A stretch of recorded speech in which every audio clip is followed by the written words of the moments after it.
Hello everyone, my name is Natalia Lauk and today we're going to be working on Bourrée in F major by Phillip Telemann, German composer. You can find this piece on page 8 and 9 of Royal Conservatory Level 7 Celebration Sequence. So Bourrée is a pretty fast dance, despite the fact you will see the common time or 4/4 in the beginning. It's supposed to fill in 2 instead of 4. So it's going to be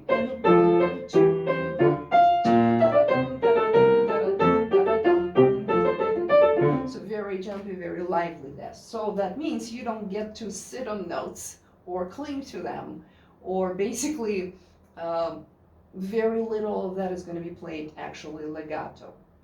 So go ahead and follow along with me, but pay attention to where legato is actually written. That's probably the only place where it's actually supposed to be when you see before measure 3, for example. But the end of this, it's not going to be. Okay, but anyway, we're going to start pretty slow, okay? And I'm tempted actually to count into like this. And 1, and 2, and 1, and, but the editor he put 3, 4, so okay, just for the beginning, for the practicing sake, I'm going to count in 4, okay? 1, 2, 3, 4, 1, 2,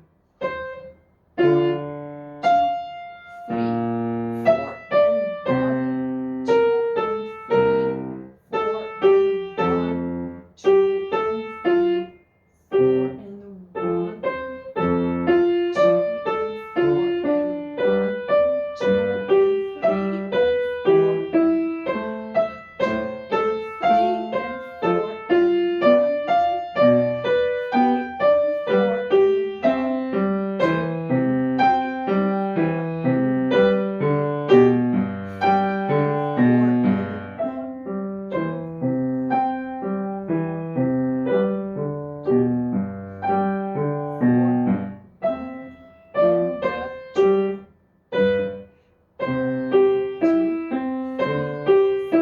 1, 2, and 3,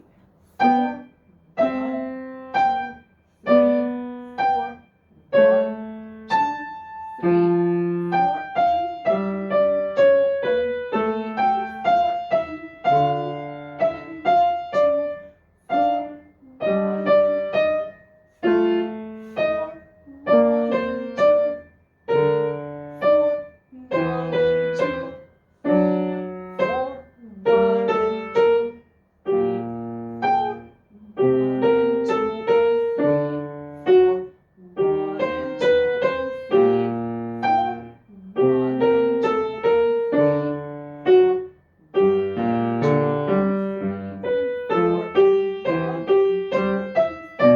1, 2,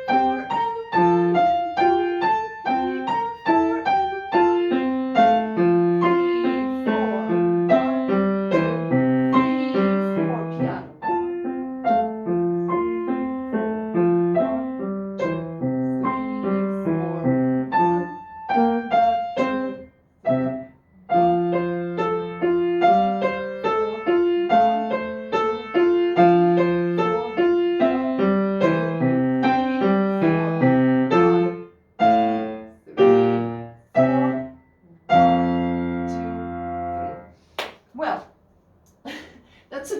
pretty short little piece. I mean, it's going to be short once you play it up to tempo. So what to pay attention to is non-legato, like walking bass. 1, off, off, off. Because in the tempo, in the suggested tempo, which is 88 per half note,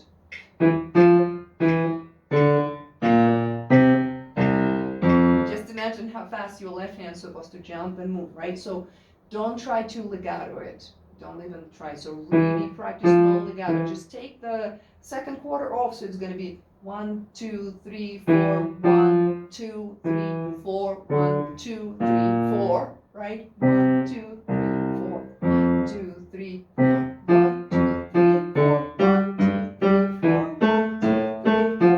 And I really suggest go ahead and really make yourself comfortable with hands separately, because just imagine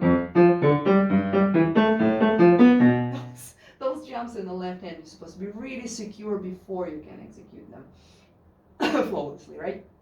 So in the right hand, again, pay attention. So I suggest non-legato. 1, 2, 3, 4, 1, 2, 3, 4, 1, 2, 3, 4, and 1, 2, and 3, da da da da. So legato, short, short, short, short. Okay, and then you can play da da da da if you want. Yeah, it's actually quite a good idea. That may be more lyrical, but then again. So make sure it's staccato in measure 9, 10, 11, 12, and then on 13 you get to do a little bit of legato. But I would suggest go ahead, take a pencil and mark all the ends of the slur staccato. Just make them short. They're not going to be. Oh, and also watch out for B flat because it's F major. I just missed my B flat. That reminded me that I shouldn't do that, and neither should you. So all the ends of the slurs, they're going to be short. Look at the, for example, I mean, lots of them in the beginning, but look at the measure 13, for example. So E connected to D, connected to C, but it connected to G, but G short. G. So your first finger, your thumb, should play really staccato. Then you can play legato, staccato again. It's more fun this way. It sounds more energetic, right? I skipped all the repeats, but let's say if you would perform a solo recital, you would take the repeats and you would make the repeats different in the dynamic or the touch, so to show your, or maybe you are add some ornaments. It's like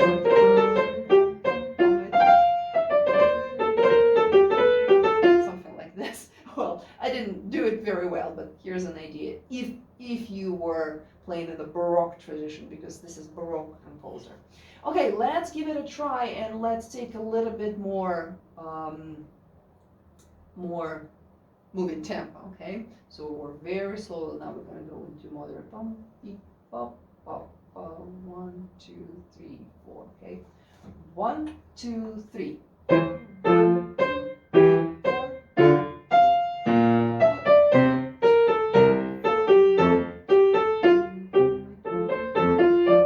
Legato in the right, non-legato in the left.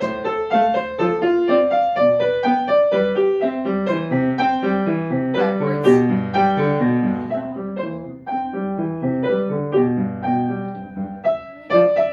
Oh, sorry.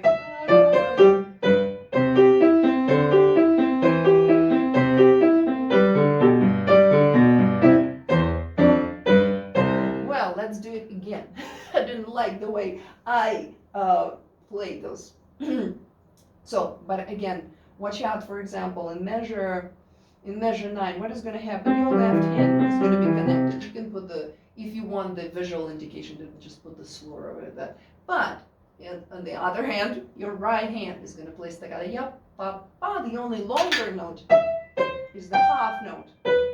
But still, it's going to be just going for a quarter note, and then you're going to take a rest, and in this rest, you're going to move to the next 1, 2, 3, 4. 1, 2, 3, 4. So your 4 is not, don't hold it down, okay? Just turn it into to quarter note with a quarter rest. All those half notes, just turn them into quarter notes with a rest. Same goes for the left hand.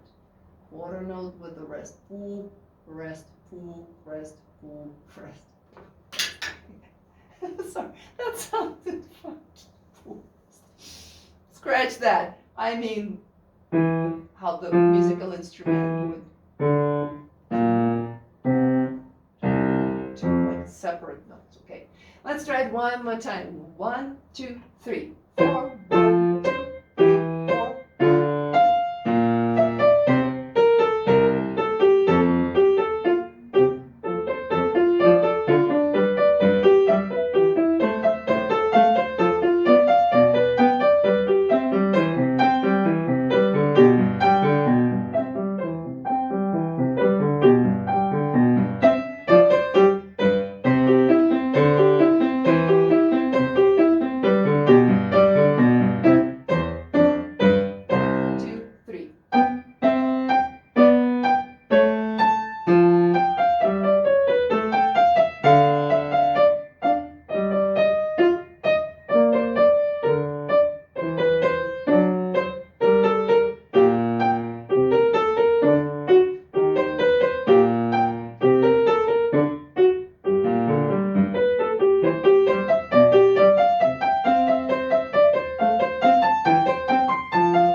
This thing, I mean, it's not there, but it would be probably traditional to add something like this at the end. I messed up some notes in the middle, so don't do that. Follow the score strictly.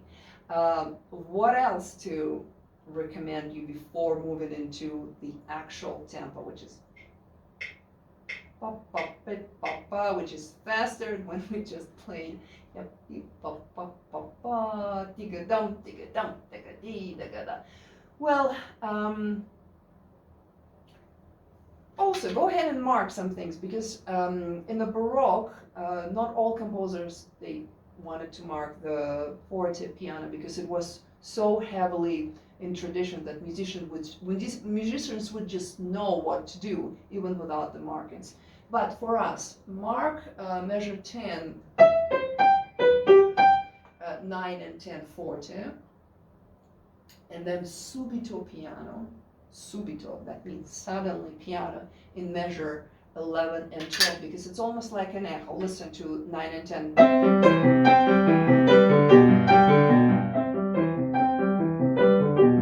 And then you can go to back to forte. Back to forte in measure 13. And there is a similar episode, right, in measure 35. Right, measure 35.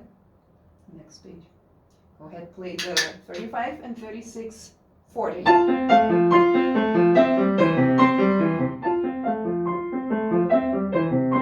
So that's why in the repeats, if you are taking them for some reason, like to show your craftsmanship, your mastery, you could flip the dynamic, right? You can choose to play them differently. And yes, harpsichord wouldn't have the dynamic range and dynamic quality of the piano, but still you can switch the register and make it sound suddenly absolutely different without the gradual crescendo or diminuendo, right? That so-called terrace dynamic when you suddenly loud or suddenly soft. Well, so 35, 36 is forte, 37, 38 is piano. Okay. Well, let's give it a try in the actual performance tempo. So that's per half note. So that means that's your left hand, and then your eighth hand. Okay. Let's see. I probably should keep the metronome going to keep myself in check, okay? And see if I can play all the right notes in this tempo, okay? I'm gonna give you 1 and 2 and ready and go.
I couldn't play all the notes correctly. So I would recommend to you, you're probably going to have the problems in the same places.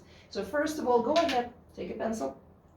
In measure 19, in left hand, mark the beat 3, B flat, because I kept playing. I mean, so B flat is back. I missed it. B flat. Because here he moves you into D minor. Okay. What else? There was a few tricky spots because the right hand keeps going into a different direction. So I would practice definitely slowly. 28. And again, mark the B flat in 29 because he had the natural before that, but he brings back. So in G minor by 30, right? So then this line, starting at measure 30.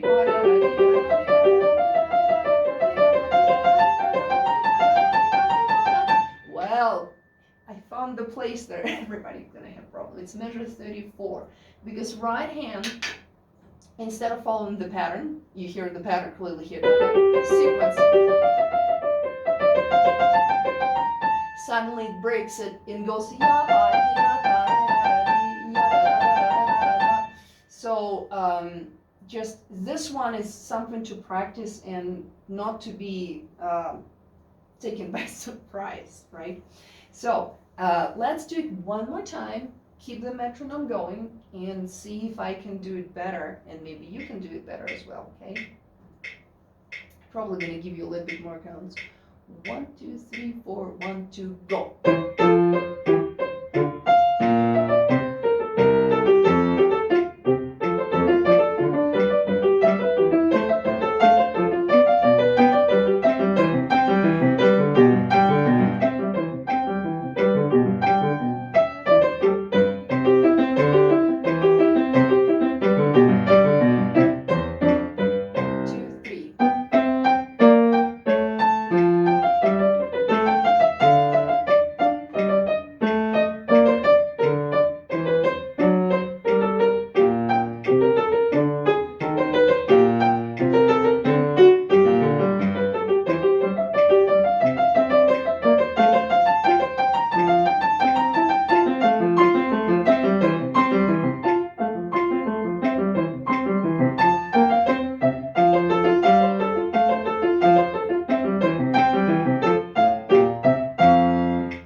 Perfectly again because I had a problems on the page turn. Why? Because right hand needs to be prepared and I wasn't. So I would work slowly, 19, 20, 21, 22, measure 22. And I would definitely mark the end of measure 23 in your right hand. Put the E flat at the end of the measure as well because I think I missed it. And mark the B flat on 24 as well.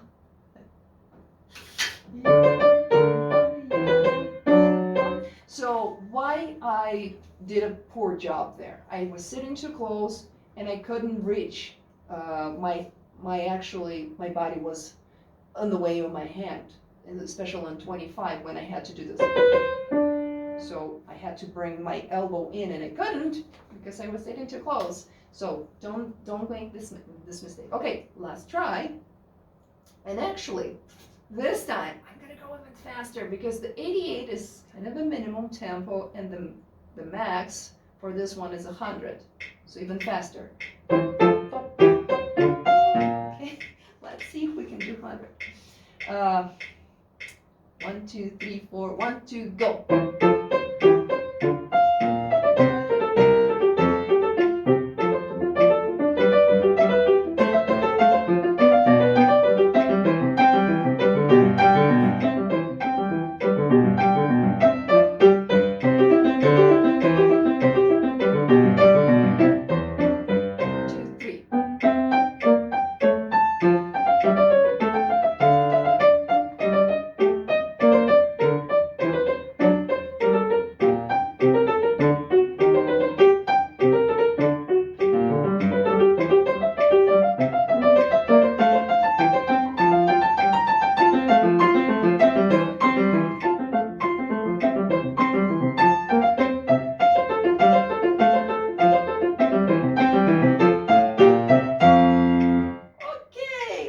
take it. I made one mistake in measure.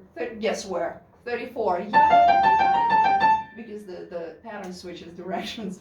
Well, I hope you're gonna do a better job than I did with this piece. Just don't take the fast tempo until you feel comfortable with slow one. That's it. So have fun, and I hope to hear you playing this one.